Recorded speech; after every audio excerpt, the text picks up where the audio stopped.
Attention, vous écoutez un programme audioactif. Green flag waves. Good start from Maverick Vinales. He's got that bike absolutely flying. Marquez did not get away well. Oh, he's gone! He's gone! We lost Marquez! sight of Marquez. Going into turn Oh my four. goodness me, drama here in the opening race. He's trying to push too hard. Fabio Quartararo wins his first ever Grand Prix in MotoGP. France has a hero again. Salut à tous, on se retrouve pour le numéro 74 de C'est qui en pôle. On va vous parler du 4e Grand Prix de la saison 2020 qui s'est tenu à Brno pour le Grand Prix de République tchèque. Avec Melvin cette semaine. Salut, comment ça va ? Salut, bonjour à tous, ça va et toi ? Ouais, écoute, ça va bien, un peu chaud. C'est ça. Et un peu la course aussi pour enregistrer ce dimanche. Comme il y a beaucoup de congés et tout, on n'a pas beaucoup de dispo, mais ça va bien. Cool. Alors, le gagnant pour le Grand Prix de notre jeu en partenariat avec la bécannerie cette semaine, c'est Babas, qui remporte donc tous les beaux goodies qu'on lui enverra juste après les vacances. Félicitations à Babas pour avoir trouvé la pole de Zarco. Je vais vous parler un peu du numéro 74, qui est quand même un numéro un peu particulier. Donc, il fait référence forcément à Daijiro Kato, qui est né le 4 juillet 1976 à Saitama, au Japon. Très jeune, il a débuté la course sur des petits engins et il est titré 4 fois champion du Japon en pocket bike. Et il débute en 92 les courses sur route au Japon et remporte à ce moment-là de nombreux trophées. En 96, il est wildcard pour la première fois en mondial sur Honda au GP 250 de Suzuka. Il finira la course à une superbe 3e place. Donc c'est là où il commence à se montrer. En 97, même wildcard et même circuit, cette fois avec la victoire au bout. Et 98 rebelote, avec en plus cette fois la pole. En 99, il participe à nouveau, mais ne pourra faire mieux que 5e. En 2000, il se lance tardivement en mondial à 24 ans pour une saison complète sur Honda en 250. 3 poles et 9 podiums, dont 4 victoires. Il sera 3e au classement final du championnat du monde derrière Olivier Jacques et Shinya Nakano. On s'en souvient de cette saison complètement folle. 2001 sera son année avec 16 départs pour 13 podiums, dont 11 victoires. Il est titré avec 49 points d'avance sur son compatriote Harada. Fort du titre, il va passer en GP500 en 2002, toujours chez Honda dans la structure Gresini. Son année de rookie sera très bonne avec 2 secondes places obtenues à Jerez et Brno. Il fera 7e au classement général cette année-là. En avril 2003, la saison débute sur son circuit favori de Suzuka. Celui qui l'a fait connaître via ses wildcards incroyables en 250 et qui l'a justement amené en Grand Prix. Donc ce 6 avril 2003, en poursuivant le groupe de tête, Kato va perdre le contrôle de sa machine et chuter lourdement, puis va percuter les barrières du circuit à plus de 150 km/h. La course ne sera pas stoppée pour faciliter l'évacuation et le transport du pilote, ce qui fera polémique. Et malgré les secours sur place puis à l'hôpital où il sera transporté, Daijiro Kato décédera de ses blessures 2 semaines plus tard. Son numéro sera retiré des Grands Prix en hommage au pilote et il sera nommé Moto Legend cette année-là. En 2004, le circuit de Suzuka disparaîtra du calendrier MotoGP, considéré comme dangereux, et est remplacé depuis par le circuit de Motegi pour le Grand Prix du Japon. Donc voilà pour l'histoire de Kato en Grand Prix. Ça se termine forcément mal. C'est un des grands espoirs de la catégorie. Je ne sais pas si tu l'as vu rouler, toi, Melvin. Non, moi je ne l'ai pas vu rouler à cette période-là. Ouais. Ça reste quand même un accident qui a marqué les esprits, comme Marco Simoncelli en fait. C'était un peu l'étoile montante et on attendait de lui que quelques années après il joue pour la victoire en catégorie reine. Malheureusement, ça ne l'a pas fait. J'ai dû voir des vidéos sur internet, mais non, j'ai pas à cette époque-là. Enfin, personnellement, j'étais un peu trop jeune. Je comprends. Alors, on va passer aux news. En Moto 2, on a Dominique Agarter qui est actuellement en tête du championnat Moto I, qui fera le remplacement pour le team NTS. En place et lieu de Jesco Raffin, qui subit des troubles physiques un peu inconnus à la Folger ou à la Stoner. On sait pas trop d'où ça vient, mais voilà. Je te laisse lire les news MotoGP. Ok. Donc pour le MotoGP, on a, c'est officiel, ça ne roulera pas en Argentine et en Malaisie, et ni en Thaïlande cette année, dommage. Mais bon, ça va être, c'était déjà compromis d'avance. On nous a toutefois annoncé une course supplémentaire en Europe après le GP de Valence, au vu des dates qui seraient fin novembre. Toute pointe vers le GP ou Portugal, enfin on verra. Donc ça, on verra, je pense, dans la suite du calendrier. Et là, c'est la grosse news, c'est Marc Marquez, à nouveau opéré du bras 2 semaines après la première opération, car sa plaque, elle serait abîmée ou elle serait pliée ou cassée. Donc il y a 48 heures d'hôpital obligatoire. Donc pour Brno, c'est sûr qu'il sera absent et il s'est fait remplacer par Stefan Bradl. Et pour les 2 rounds d'Argentine, c'est fortement compromis aussi. Et on parlait d'un possible retour après le mois d'août, mais c'est clair qu'il ne pourra plus être en lice pour le titre de champion du monde. Ça va être très très très compliqué en tout cas. Ouais. Mais c'était déjà compliqué à la suite de son premier accident, mais alors là, c'est à la suite de sa 2e opération. Là, il va pas du tout anticiper sa récupération, je pense. Il va prendre le temps. A priori, c'est un accident domestique, hein, d'après ce qu'ils ont dit, mais bon. En tout cas, j'imagine que ça avait été fatigué par les efforts qu'il avait dû faire. Hein, moi, ce que j'ai entendu, c'est que ce serait en ouvrant une fenêtre. Donc, vraiment, un truc bête. Un truc complètement con, mais bon. C'est ça. C'est comme ça. Hein. Il vaut mieux qu'il se concentre sur l'année prochaine plutôt que sur cette année, quoi. Parce que pour cette année, ça sera vraiment compliqué. Oui, et pourtant... non, mais c'est vrai, pourtant, c'était l'année où il pouvait... rattraper Rossi en nombre de titres, mais bon, il a le temps, il a 27 ans je crois, donc il est jeune. ça va, même si on verra la jeune génération pousse, hein. Ah ouais, ça pousse derrière. Là, cette année, on voit que, on a notamment vu Bagnaia à Jerez il y a 2 semaines, et puis là on voit Quartararo ou bien Brad Binder. Là pour ce GP-là. Donc ça peut être vraiment, vraiment très intéressant pour la saison prochaine quand il reviendra en pleine forme. Pour moi, ça sera... je pense qu'il sera en pleine capacité la saison prochaine. Cette année, il va finir, mais je pense qu'il aura encore un petit peu de mal. Mais c'est clair qu'il sera à 200% pour la saison prochaine. Oui, tout à fait. Je vais enchaîner sur les news Super Sport. Alors, il y a eu un petit micmac. On s'en souvient que Krummenacher, champion en titre World Super Sport, avait claqué la porte au début du mois de juillet du team AMV Agusta Reparto Corse. Donc, c'était assez inattendu. Il avait fait une première course à Phillip Island où il avait chuté.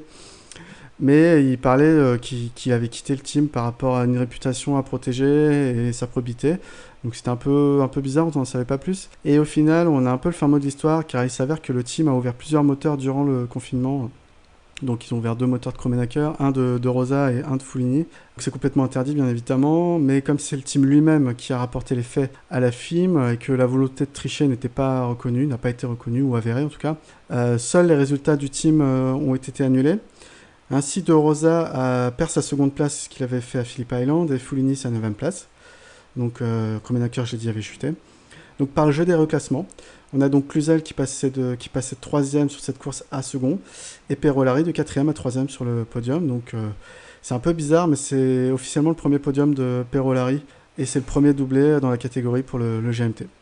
Mayas, lui, passe 4e, et Verdoya prend les points de la 13e place par ce jeu des chaises musicales. On va passer au débrief des courses. Je te laisse nous parler de la Moto 3. Alors la Moto 3, c'était quand même assez... comme toujours, la Moto 3, c'est toujours intense. Au niveau des qualifs, moi j'avais retenu la chute de Mokfi qui avait fait une petite chute, mais qui s'en est très bien ressorti pour la course. Sinon après, je vais passer directement sur la course qui est pour moi très intéressante, en tout cas sur le Moto 3, il s'est passé beaucoup de choses. Comme toujours, la Moto 3, c'est très très animé. En tout cas, moi, ça fait partie de mes catégories préférées. Donc on a un très bon départ de Arenas qui semble s'échapper au premier tour. Et dès le début, on a une grosse frayeur de Rodrigo qui rétrograde, qui était 2e lors de sa petite frayeur et qui se fait rétrograder à la 7e position.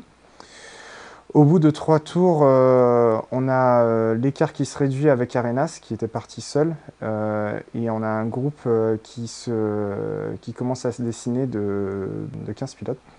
Il y a Fernandez qui était vraiment très chaud, en tout cas sur cette course, et qui cherchait vraiment la première place, en tout cas sur ce début de course. C'est pareil, on a une petite frayeur au tour 5 de Suzuki, qui perd 3 places, mais qui lâche rien et qui continue à remonter. Au tour 6, on a Arenas qui perd 2 places au profit de Foggia, qui prend la tête et qui ne la lâchera plus jusqu'à la fin. On se croirait sur un dessin de Grand Prix de Moto 2. Ensuite, au tour 7, on a une chute de Koffler. Et on a le groupe de 15 qui se réduit à un groupe de 12. On a de très très grosses attaques de Massia qui en fait beaucoup, notamment sur Arbolino, qui touche presque son pied au freinage dans sa roue. Ensuite, on a une chute au tour numéro 9 de Riccardo Rossi. Et pareil, dans le tour numéro 9, on a Arbolino qui remonte tranquillement jusqu'à la seconde place, qui s'était fait un petit peu gêner. Par contre, au tour 10, on a une grosse chute de Alonso Lopez et aussi une chute de Tatsuki Suzuki, alors qu'il était 5e. Dommage. Ça, c'était vraiment... Enfin, non, c'est vrai que c'était dommage. Ouais, c'était vraiment dommage pour lui. Il était bien parti, et surtout sur les courses précédentes. Et puis là, le voir chuter ici, c'était... Au tour 11, on a McPhee qui remonte à la 5e place, alors qu'il était 18e. Donc c'était une bonne course de John McPhee. Donc très intéressant. Au tour 12, on a David Binder qui mène le second groupe, qui se bataille pour la 11e place. Donc on a un groupe de 10 et un groupe de 11. Le groupe après pour la 11e place. Ensuite, au tour 16, on a les 2 pilotes de Léopard qui prennent la tête avec Foggia et Massia. Mais Arbolino ne lâche rien et vient s'imposer dans tout ça. Qu'est-ce que j'ai noté d'autre? Beaucoup de choses, comme vous pouvez le voir dans cette course. De toute façon, la Moto 3, ils sont vraiment à fond, ces petits jeunes. Et puis, moi, j'adore les voir se batailler pour choper le maximum de points au championnat, surtout sur une saison si courte. Après, donc au tour 14, on a un groupe de 10 qui domine avec Foggia devant et Fenati qui ferme le peloton. Qui va se scinder en deux après, avec devant on a Foggia, Arbolino, Arenas, Massia et Ogura. On a une chute de Conley. Ensuite, on a des attaques, comme je disais tout à l'heure, impressionnantes de Massia qui vient toucher cette fois le genou d'Arenas. Donc franchement, Joe Massia, il était vraiment au taquet. Ensuite, on a Arenas qui se sent un petit peu pousser des ailes et qui vient bousculer carrément Arbolino au freinage dans un virage. Heureusement que le circuit est grand pour pouvoir se rattraper. Il perd quelques places, mais il s'en sort pas trop mal, vu comment il était arrivé fort. Au tour 16, on a la chute de Massia. Il était un peu trop présomptueux. Il a trop pris un petit peu les freins et puis il a croisé. Il a chuté alors qu'il était 2e et il chute au freinage dans le virage numéro 3. Et au dernier tour, on a un groupe de 4 avec Foggia qui mène Ogura, Arenas et Antonelli. Ogura passe au 3e virage, mais Foggia revient et Arenas passe 2e dans le dernier secteur. Et au final, ça nous donne une arrivée avec en première position Denis Foggia, Albert Arenas, Ogura, Antonelli, McPhee, Fernandez, Alcoba, Arbolino. En 9e position, Romano Fenati, 10e, Nepa. Et ce qui est bien, c'est que dans le top 10, on a un rookie. Oui. Donc, Jérémy Alcoba dans le top 10, c'est vraiment cool. Mais il avait déjà performé au Grand Prix d'avant, je me souviens, il avait même été déclassé en fin de course, il avait perdu des places parce qu'il n'avait pas fait son long lap. Mais c'est super intéressant cette course, comme d'hab, beaucoup de dépassements. C'était pas la plus folle, mais j'ai bien aimé les bagarres devant. C'est dommage que Albert Arenas, il n'arrive pas à gagner, quoi. Foggia, à la fin, il défend tellement bien sa trajectoire que Arenas, il peut rien faire. Pourtant, il a roulé comme il sait faire cette saison. Albert, c'est-à-dire très intelligemment, il roule dans les 5 de devant, mais il prend pas trop de risques. Il suit, et puis en fin de course, il essaie de doubler tout le monde. Non, c'était encore une fois une très belle course. Et j'ai noté aussi la chute de Suzuki, qui est dommage, hein, mais c'est vrai que j'ai l'impression que c'est une course sur deux chez lui. Il fait un très bon résultat. Là, après, c'est vraiment dommage. Moi, je pensais vraiment le voir sur les avant-postes. Il y était, hein, mais il n'a pas su rester sur ses roues et c'est vraiment dommage.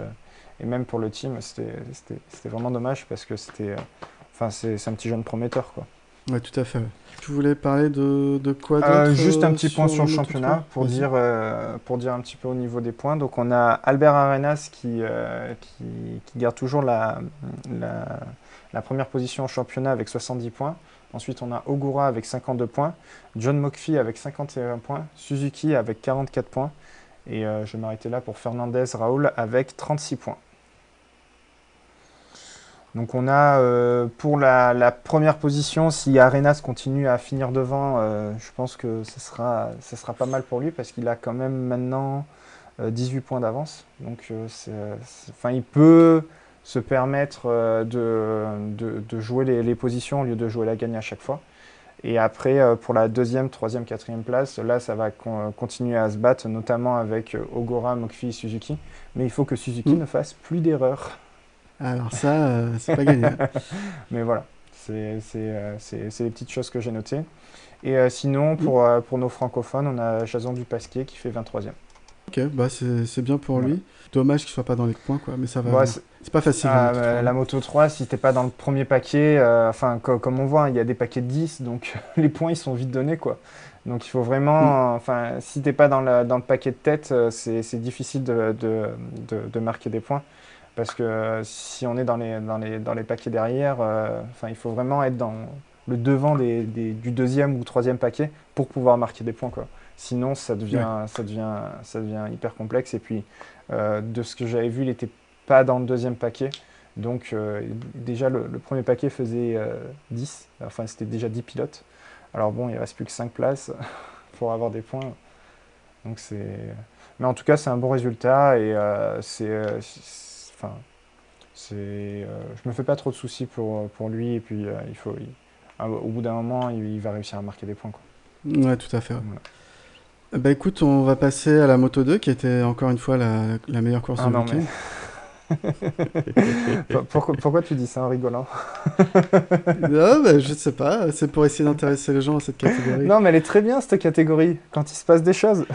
Ouais, c'est pas Non, oui, c'est ça. En fait, on a eu donc je passe directement pour la course. On a eu un bon départ avec Bastianini, Martin et...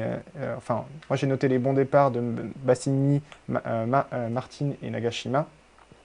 Ce que j'avais noté, c'était une bonne qualification de Afissaring, sauf qu'il fait un mauvais départ. Il part, il est 4e et dans les quelques premiers tours, il est 7 ou 8e, je crois, ou même 10e. Compliqué après pour remonter.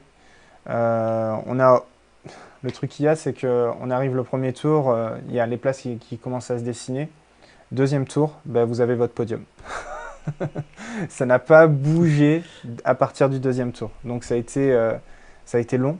Il y a donc le podium, je vais pas vous faire attendre plus longtemps. C'est Bastianini, Lowe's et Robert qui sont partis, qui ont roulé devant pendant toute la course. On a eu de la bataille pour la suite au niveau de la 4e position avec Fernandez, Martin, Schroeter et Bezeki. Donc ils se sont battus derrière pour jouer la 4e place. Et au final, c'est donc Fernandez qui a su finir devant. J'ai noté la bonne remontée de Nagashima, qui était parti très très loin et qui finit 11e. Mais je crois qu'il était parti 20e. C'était une bonne course pour lui, étant donné qu'il est en lice pour jouer le titre. Voilà, après c'est tout ce que j'ai noté de plus sur cette course, qui a été vraiment très longue malheureusement. Et de toute façon, on l'a bien vu même à la réalisation de chez MotoGP. Il y avait beaucoup de ralentis pendant cette course. donc bon, c'était intéressant, mais je sais pas, qu'est-ce qu'il faudrait pour toi pour redonner un petit peu d'activité au classement ou bien au pilote dans cette course? Ce qu'on discutait un peu avec Olivier la dernière fois, le souci, c'est que je comprends pas trop pourquoi il y a autant d'écarts qui se creusent rapidement et qu'après les positions elles évoluent pas, quoi, que personne n'arrive à rattraper personne quasiment. Les motos sont quasiment pas identiques, hein, mais on va dire qu'il y a 80% de Calex sur le plateau, donc presque facturier unique du fait que les pneumatiques, l'électronique et les moteurs sont uniques.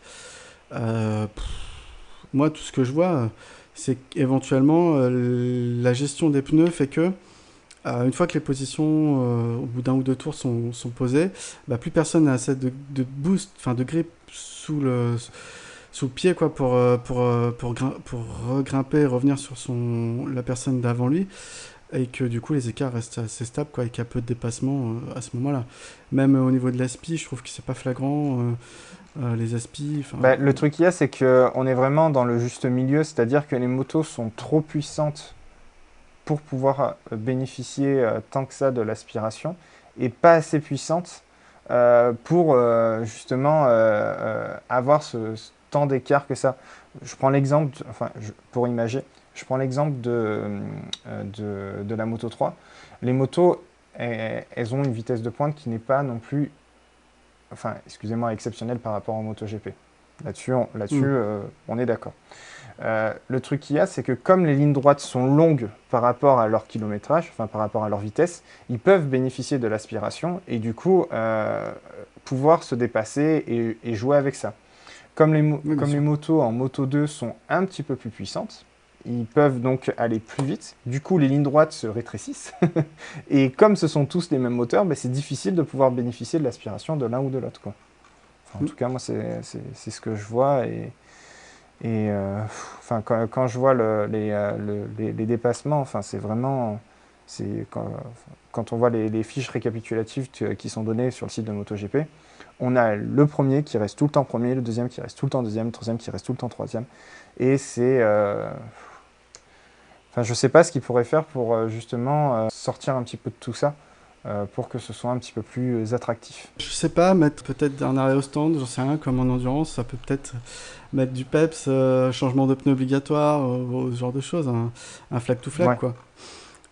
Non, c'est forcément une mauvaise idée, mais j'ai pas trop d'idées non plus. Je pense que l'année dernière, on pouvait dire que la catégorie débute, donc faut que les pilotes s'y fassent, etc.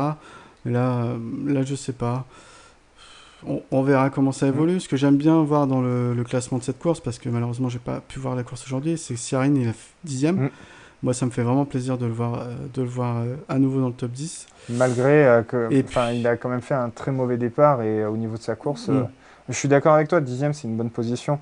Mais au vu des résultats qu'il a montré tout au long du week-end, pour moi, c'est dommage pour lui. Mais il a marqué des points. C'est clair que c'est de bon augure pour lui, ça c'est sûr. Et puis, étonnant de voir Bastianini, honnêtement, à ce niveau-là. C'est quand même autre chose que le Moto 3, où il n'était pas en déshérence, il était toujours devant, mais il n'était pas aussi incisif. Là, ça fait plusieurs courses qu'on le voit devant. Quelqu'un d'aussi expérimenté qu'un Loves, c'est bien pour lui. Moi, j'ai noté aussi pour le classement des rookies, c'est Aaron Canet qui finit premier. Classement rookie, je parle. Hein. Et au total, il finit à la 12e position, donc c'est pas trop mal quand même pour un rookie, je trouve ça plutôt bien. Et non, les deux, la truc moi, que j'ai vraiment regardé avec attention, c'est le résultat de Nagashima, qui était premier au classement général. Du coup, ce que je peux vous faire, c'est un petit récapitulatif du classement général.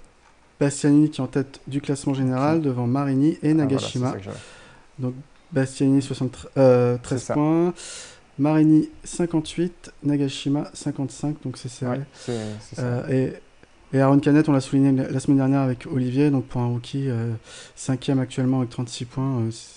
Non, ça présage quelque chose de bon. Et puis même, tu vois, par exemple, quelqu'un comme Bezeki, qui a un petit peu plus d'expérience, finir derrière un rookie, moi je trouve ça vraiment, vraiment bien pour Aaron Canet qui pourra, je pense, nous faire quelque chose de vraiment intéressant pour la saison suivante. Là, cette année, c'est la saison de découverte. S'il nous fait déjà d'aussi bons résultats pour cette année, la saison prochaine sera vraiment... vraiment intéressante pour lui. On verra. Ne nous emballons pas. On va passer au MotoGP. Ouais. Hein. Je pense qu'il y a pas mal de choses à dire en Oui. plus sur cette catégorie si cette c'est passé semaine. tellement de trucs.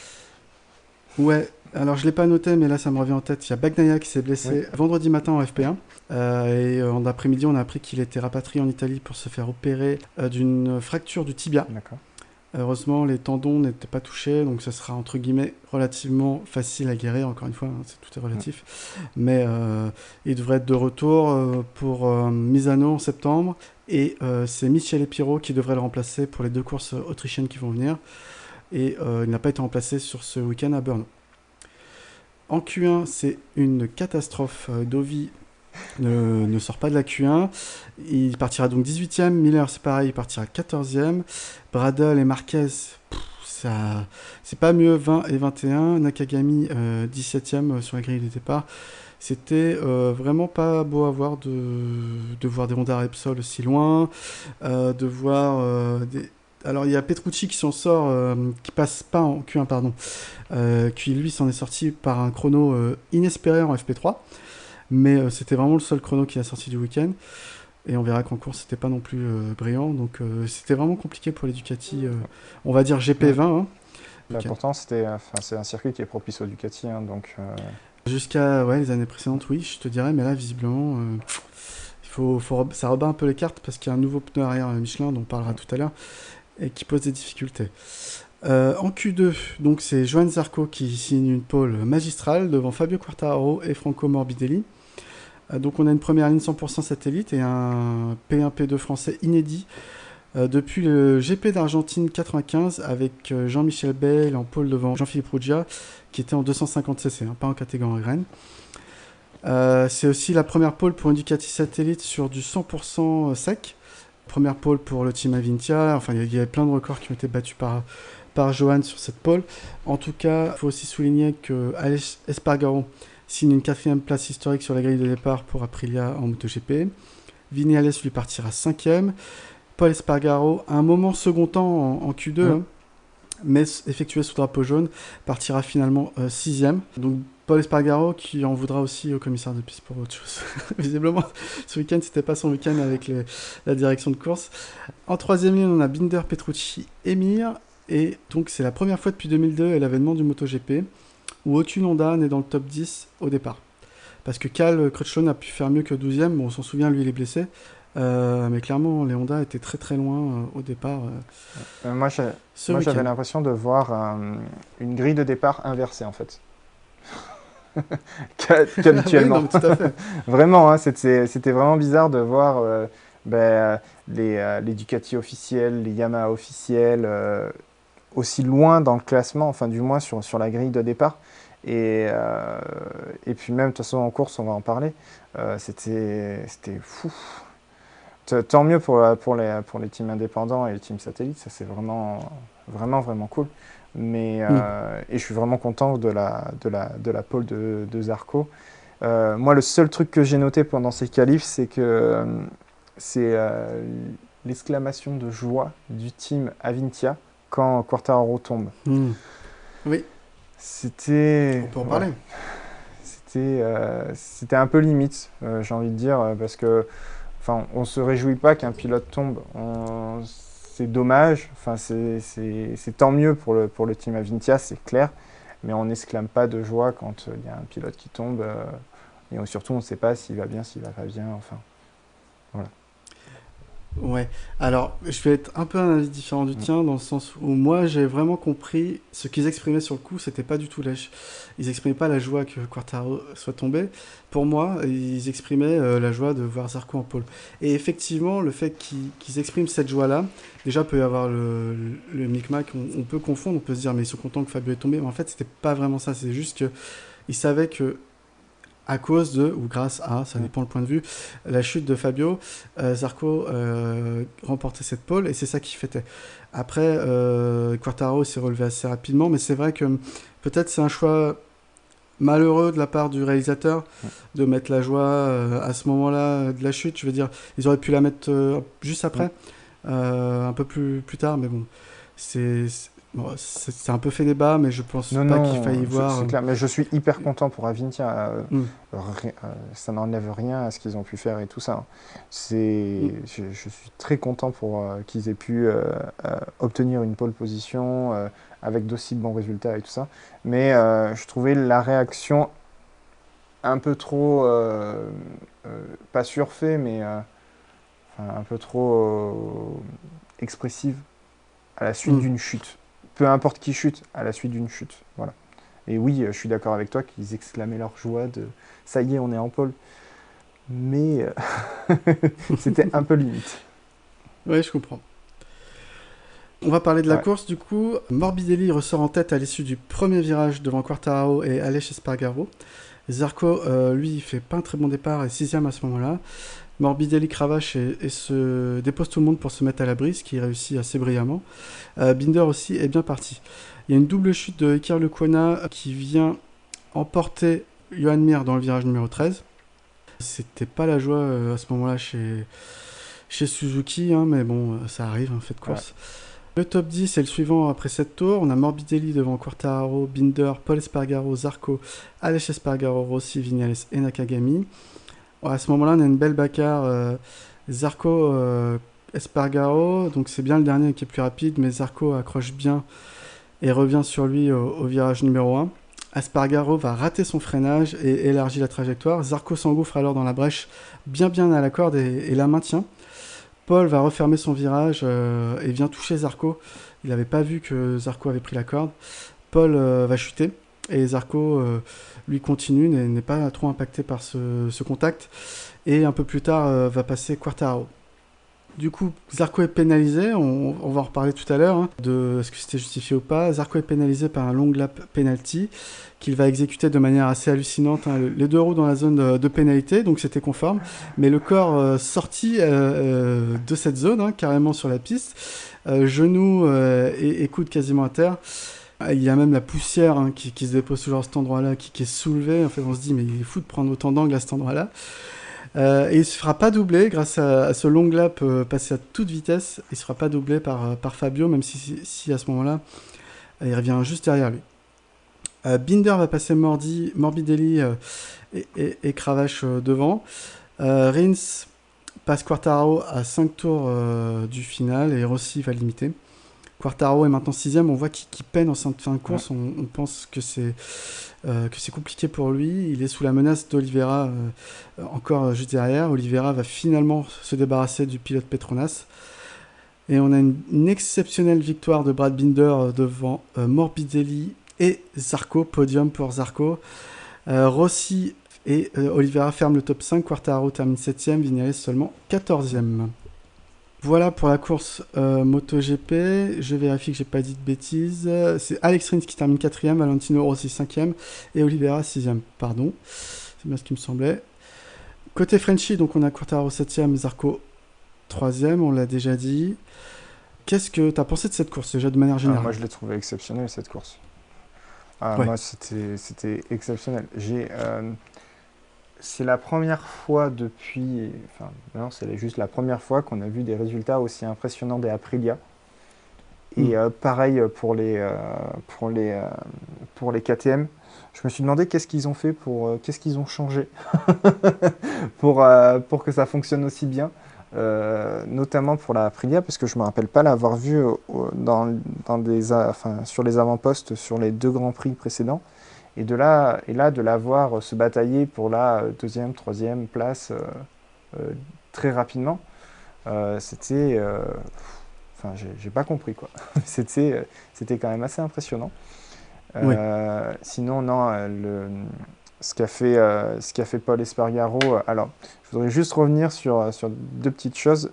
Quand Paul Espargaro tape Zarco, parce que moi, c'est plus comme ça que je l'ai vu, au virage, aux 2 virages avant la ligne droite des stands, déjà Paul Espargaro rate son freinage sur le pif-paf avant de rentrer dans la ligne droite des stands. Donc déjà il écarte une première fois, Zarco reprend beaucoup de place, réduit l'écart à ce moment-là. il re-écarte au virage 1, donc pour moi, c'est normal que Zarco passe. Et bon, après, c'est un fait de course. Espargaro ne l'ai pas vu, mais moi, je trouve ça bizarre parce que, quand même, étant des pilotes MotoGP, et surtout, il n'est pas noté. Quand on n'est pas noté, on a plus 0, plus 0,1. Enfin, on nous dit le temps qu'on a par rapport au pilote derrière. Il a dû être pas noté normalement, avec comme quoi il devait avoir très peu d'écart. En ayant écarté, pour moi, il aurait dû juste, enfin, je sais pas, mais il aurait dû le sentir qu'il y avait quelqu'un derrière lui, quoi. Et qu'il se fasse taper et que Zarco se prenne la pénalité, je trouvais ça un peu dur. Mais alors, la pénalité, il a réalisé d'une manière magistrale. Quand j'ai vu son long lap, je suis resté bouche bée, hein, vraiment. Personne s'y attendait. attendait. Non, mais vraiment, il rentre dans son long lap, il est 3e, il ressort de son long lap, il est toujours 3e. C'était, enfin, si vous pouvez aller voir la vidéo sur Internet du long lap de Johan Zarco, c'est quand même assez impressionnant, quoi. Ouais, pour revenir à l'incident, je suis d'accord avec toi cette fois. Pour moi, c'est un fait de course. Personne n'est responsable. Effectivement, Paul a raté plusieurs freinages avant. Alors, soit il fatiguait ou potentiellement, il a commencé à rater ses freinages. Et à chaque fois, Zarco essayait de lui coller au cul, hein, donc essayait de le doubler. Donc, il était au courant que Zarco était derrière lui. Il élargit une énième fois. Et Zarco prend bien la corde. En plus, j'ai bien regardé la trajectoire. C'est pas comme si Zarco élargissait à son tour. Non, Zarco, il est nickel, il est dans sa trage. Il fait pas une attaque suicide. Ouais, c'est hyper propre. C'est super propre. Par contre, là où il peut être... c'est peut-être pourquoi la direction de course a décidé ça. Quand Paul se rabat sur Zarco, parce qu'effectivement, c'est comme ça que ça se passe, c'est bien Paul qui a la roue devant celle de Zarco. Ça, j'ai pas vu. Entre guillemets. Donc, potentiellement... c'est toujours celui qui double qui doit voir si ça passe. Et c'est peut-être ça qu'on lui reproche, c'est que du coup, il était derrière Paul par rapport au niveau de la roue avant. Et donc, vu qu'il est derrière Paul, c'est lui qui est responsable du contact. Ça se joue vraiment à pas grand-chose. Je vois que ça. Non, ça se joue un poil de fesses. Ouais. Et ça m'a rappelé d'ailleurs l'accident qu'il y avait eu au Grand Prix d'Espagne à Jerez en 2018, où Lorenzo bouchonnait Dovi. Dovi réussit à passer Lorenzo, mais élargi. Lorenzo... il prend l'intérieur, mais en fait, l'intérieur était déjà pris par Pedrosa qui s'était immiscé là, je sais pas si tu te souviens. Du coup, Lorenzo vient taper Pedrosa qui part en high side, et du coup, les trois pilotes sont au sol. À ce moment-là, c'était un fait de course, personne n'a été pénalisé pour ça. Donc, pour moi, ça m'a rappelé un peu cet accident-là, maintenant. D'accord. Heureusement que ça n'a pas pénalisé Zarco, parce que, comme tu dis, il fait un super long lap. Ouais. Alors, long lap exceptionnel.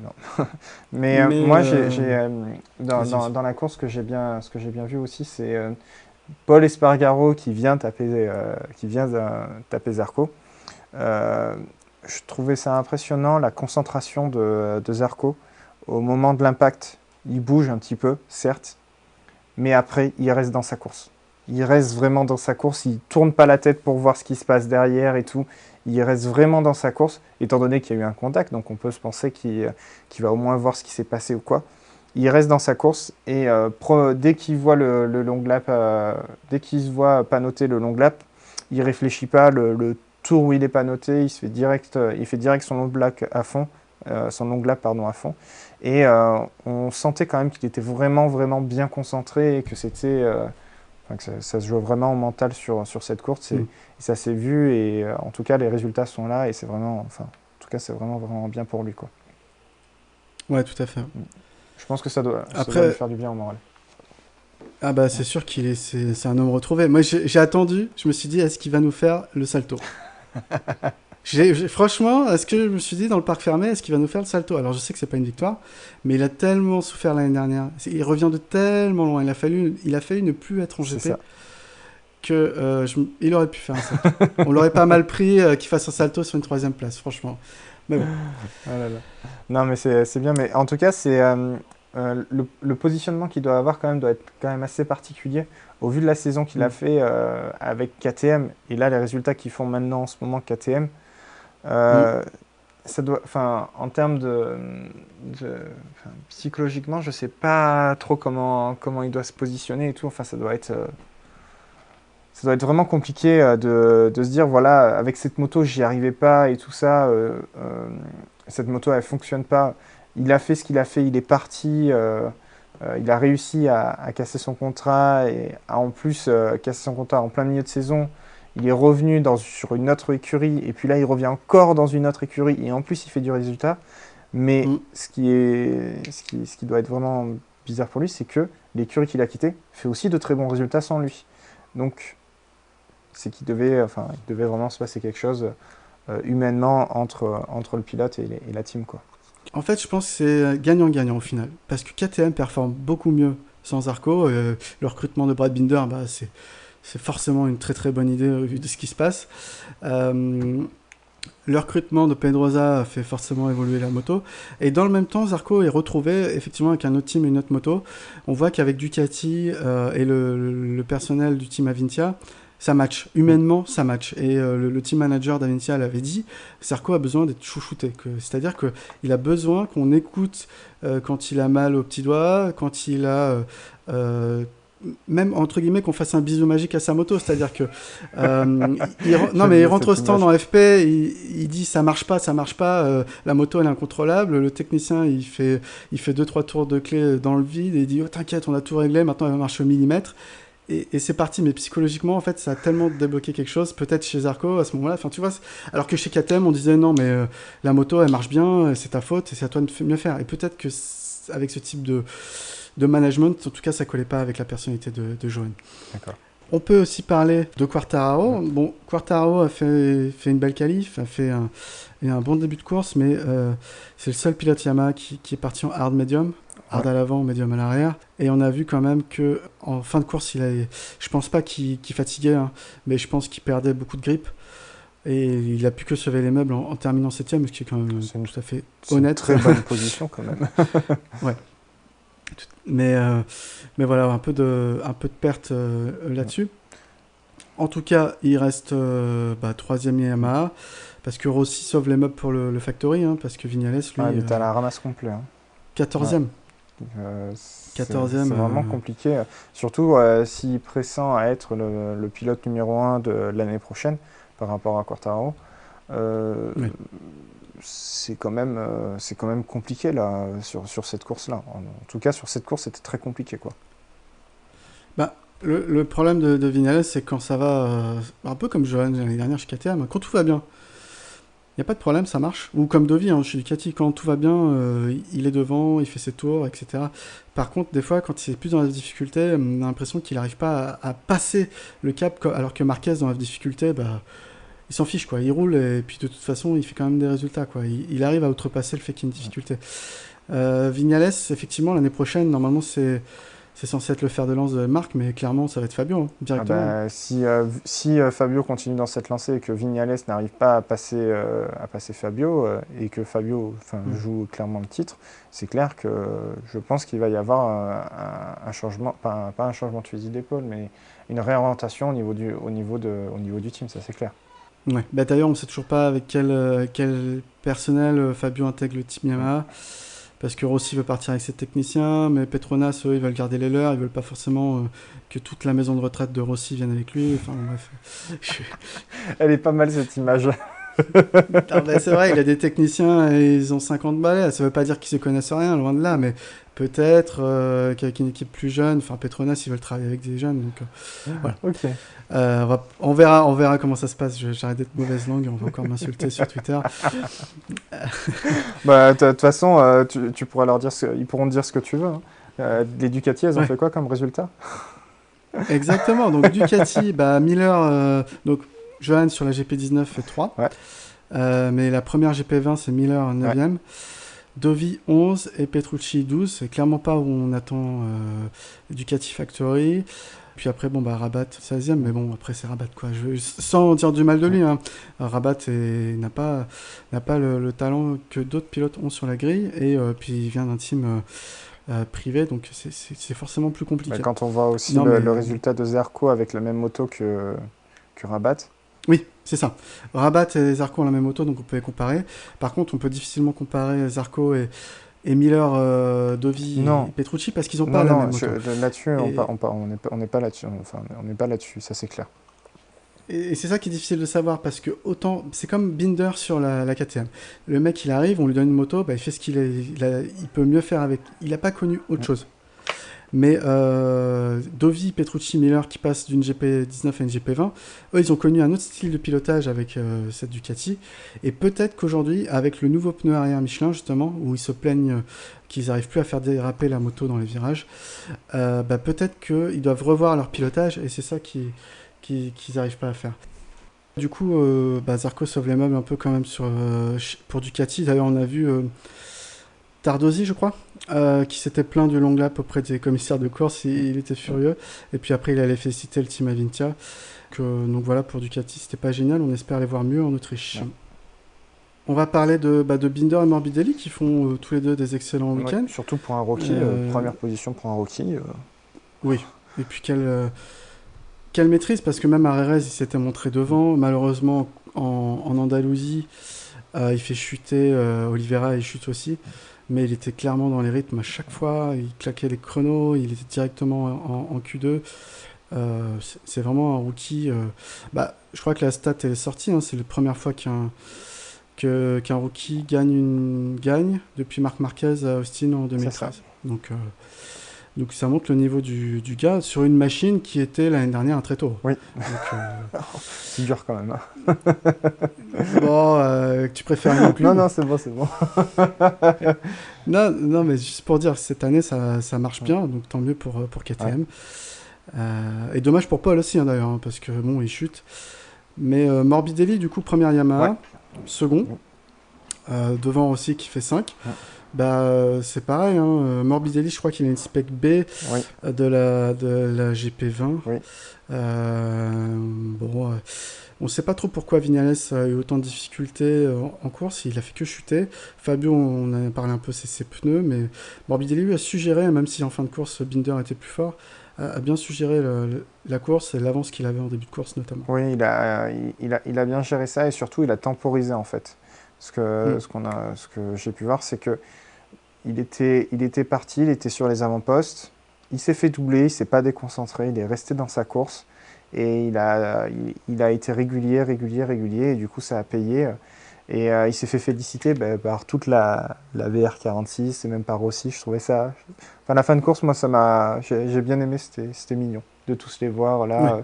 Surtout, c'est son premier podium, donc je trouvais ça vraiment bien que, si je puis dire, l'élève a dépassé le maître et qu'il est bien devant lui et qu'il a fait un podium excellent. Donc je trouvais ça très bien et très fair-play que tous ses collègues viennent le féliciter, notamment Rossi. Je trouvais ça vraiment cool.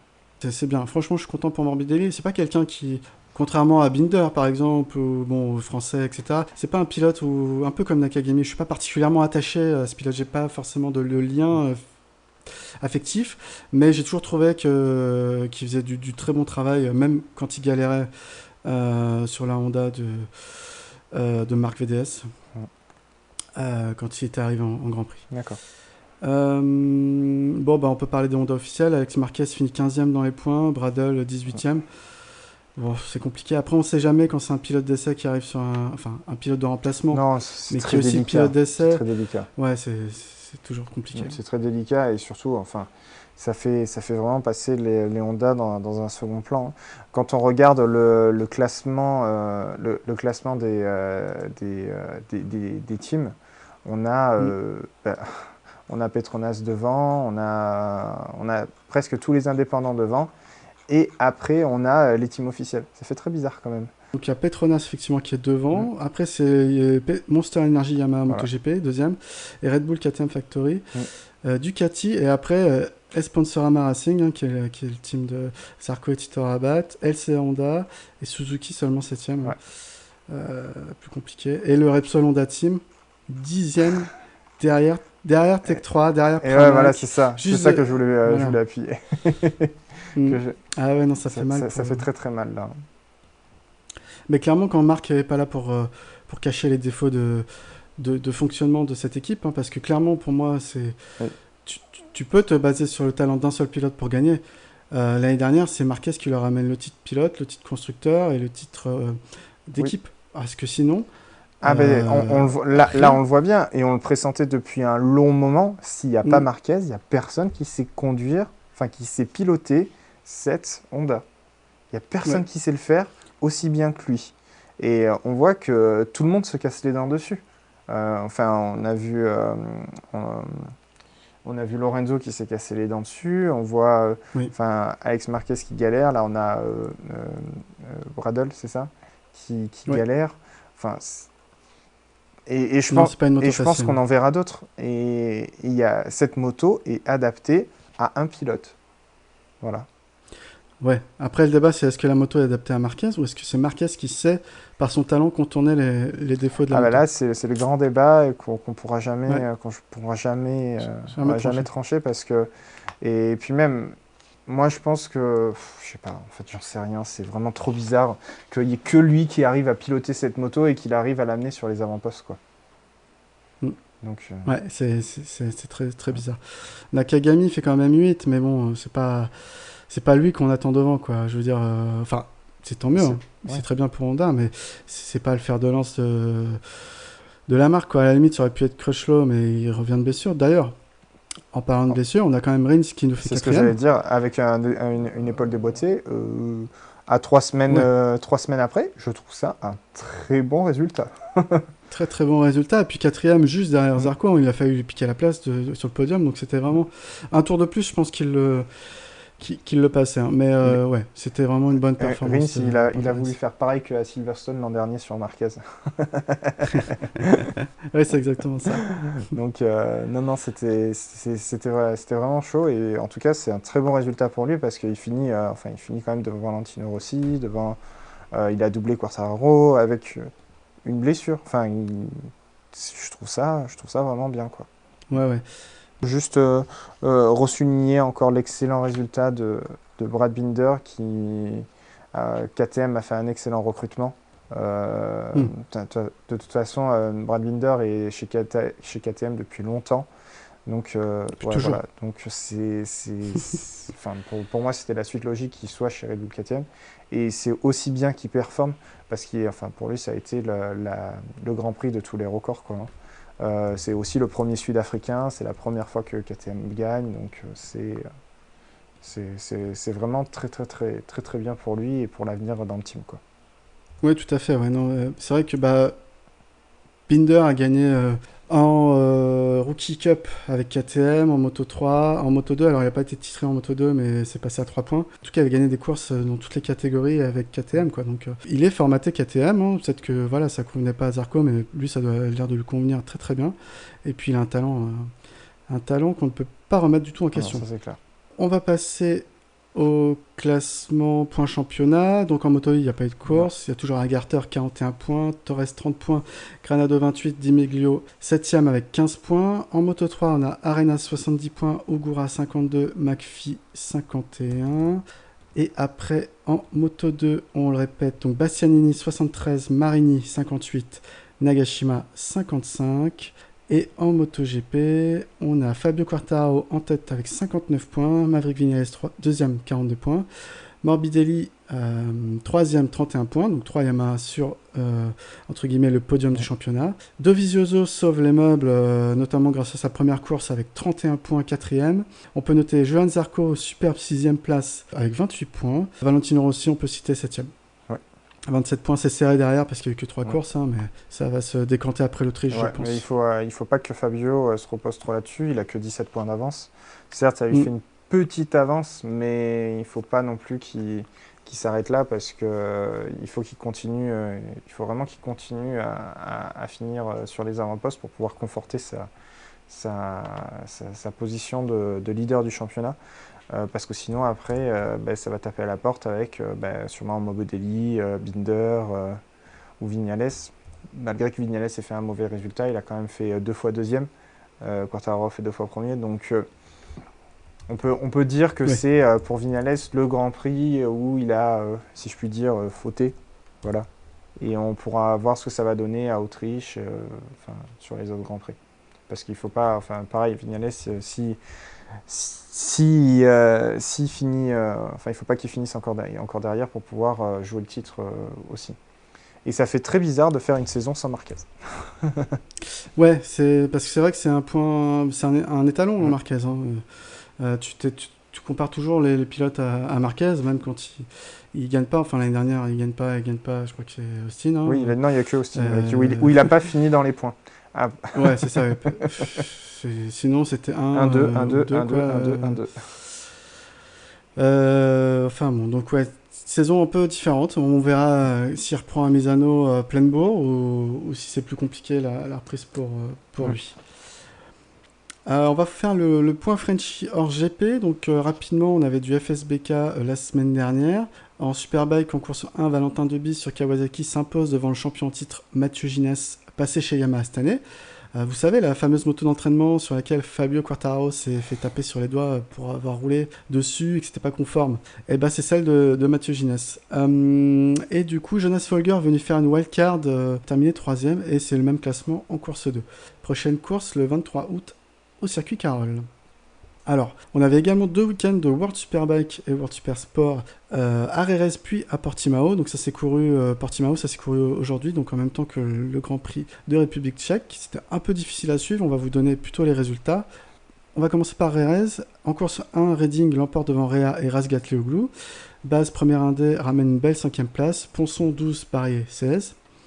En course sprint, toujours à Jerez, Rea l'emporte d'un cheveu sur Redding et Van der Mark. Baz 4, Ponson 19, Barrier 21. Et en course 2, Redding signe le doublé avec Davis pour Ducati. Razgatlioglu finit 3ème. Rinaldi 4ème, échoue de peu à faire un podium 100% Ducati.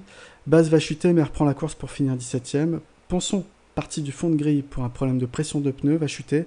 Et Barrier ne finira pas la course. En World Super Sport, toujours du Jerez, on a eu 2 courses largement dominées par Locatelli qui signe donc 3 victoires en 3 courses avec celle de Phillip Island en début d'année. La machine et le pilote sont au-dessus du reste du plateau, malgré la combativité de Jules Cluzel qui ne peut que terminer second sur les 2 courses. Complète le premier podium Hôtel, Mayas 4, Perolari 7, Verdoya, lui doit se retirer après un accident. Complète le deuxième podium, Mayas, Perolari fera 6 et Verdoya finit 15e. Pour les courses de Portimao, donc on a Rea, Razgatlioglu, Van der Mark en course 1, Baz 6, Redding 7, Barrier 18, Ponson retiré. À noter un très très gros accident de Cortési à la fin de course qui a mis fin à celle-ci, il y a eu plusieurs vertèbres touchées. Partie directe à l'hosto en hélicoptère. Ça va bien, il s'est fait opérer. Après, je sais pas trop son état vraiment réel, mais ça va. Course sprint, c'est Rea devant Razgatlioglu et Loris Baz qui termine sur le podium. Barrier aux portes des points 16e à la lutte avec Mélandry 15 et Ponson 17. En course 2, on a Rea, Redding et Van der Mark dans cet ordre. Pas mal de chutes dont celle de Baz en début de course. Barrier qui finit 15 dans les points, Ponson 16. Au général, après toutes ces courses, on a Rea qui prend les commandes du championnat avec 136 points, Redding 132 points, Razgatlioglu pour Yamaha 103 points, Baz 8ème, première indé, Ponson 20ème, Barrier 21 pour les Français. Donc en World Super Sport, Locatelli trop fort gagne 2 courses de plus, et pousse notamment à la faute Cluzel en course 1 qui ne fera que 6ème. Complète le podium en course 1, donc on a Locatelli, on l'a dit, Mayas 2, De Rosa 3, Perolari 4. Complète le podium en course 2, Locatelli donc qui gagne, Cluzel 2, Vignales, viennent ensuite Mayas qui a chuté, Perolari finit 7, Verdoya 20 points. Au général, Locatelli, 5 courses, 5 victoires, 125 points. Cluzel 90 points, Mayas 62, Perolari 57 points, Verdoya 19ème. La suite, fin août à Aragon. Voilà, j'ai fait un peu vite, mais il y avait beaucoup de courses et de résultats. Ce qu'il faut retenir, c'est que quand même en Superbike, c'est beaucoup plus disputé cette année entre la Kawasaki de Rea, la Ducati de Redding et la Yamaha de Razgatlioglu. C'est très très serré et on a vraiment Baz qui se montre à son avantage pour aller chercher la place du team Yamaha l'année prochaine, officielle, puisque Van der Mark se retire. Et en Super Sport, on l'a dit, malgré tous les efforts de Cluzel, malheureusement, Locatelli semble beaucoup trop fort cette année. Mayas se montre bien aussi. Est-ce que tu suis ces catégories? Non, plus. Ces catégories, j'ai pas le temps de le suivre. C'est ça. De temps en temps, je vois des résultats sur les réseaux sociaux, mais non, j'ai pas le temps de suivre ces courses. Le jour où tu as le temps, ou alors je t'enverrai les meilleurs, moments de la saison. Voilà, c'est ça, des moments de saison ou des moments de course, des résumés de course, ça serait vraiment cool. Mais sinon, non, j'ai pas regardé ça. Moi, je me concentre essentiellement sur le MotoGP et je trouve ça déjà pas mal. Oui, c'est vrai que c'est déjà pas mal. Il y a déjà beaucoup de trucs. Il y a déjà beaucoup de faits de course, d'histoires, qu'on appelle ça, d'actu, de gossip sur le MotoGP. Surtout entre l'année dernière avec le départ de Zarco et cette année avec encore le jeu des chaises musicales, le coronavirus et tout. Ça fait déjà beaucoup d'informations.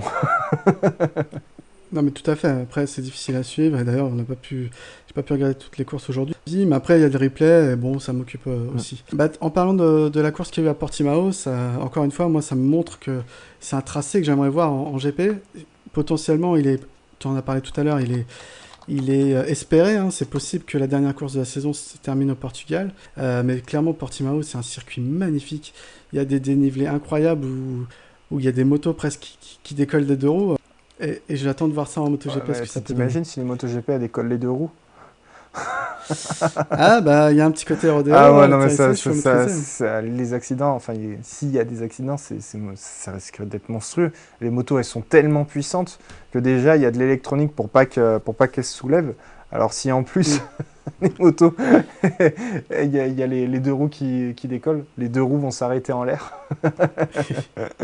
Non, mais c'est vrai que c'est à voir. La plupart des pilotes du championnat du monde MotoGP n'ont jamais roulé là-bas, donc ce serait une découverte pour tout le monde. Et puis après, c'est un circuit qui est homologué F1. D'ailleurs, la F1 va y rouler cette année, donc il n'est pas considéré comme dangereux, heureusement. Bon, ça va.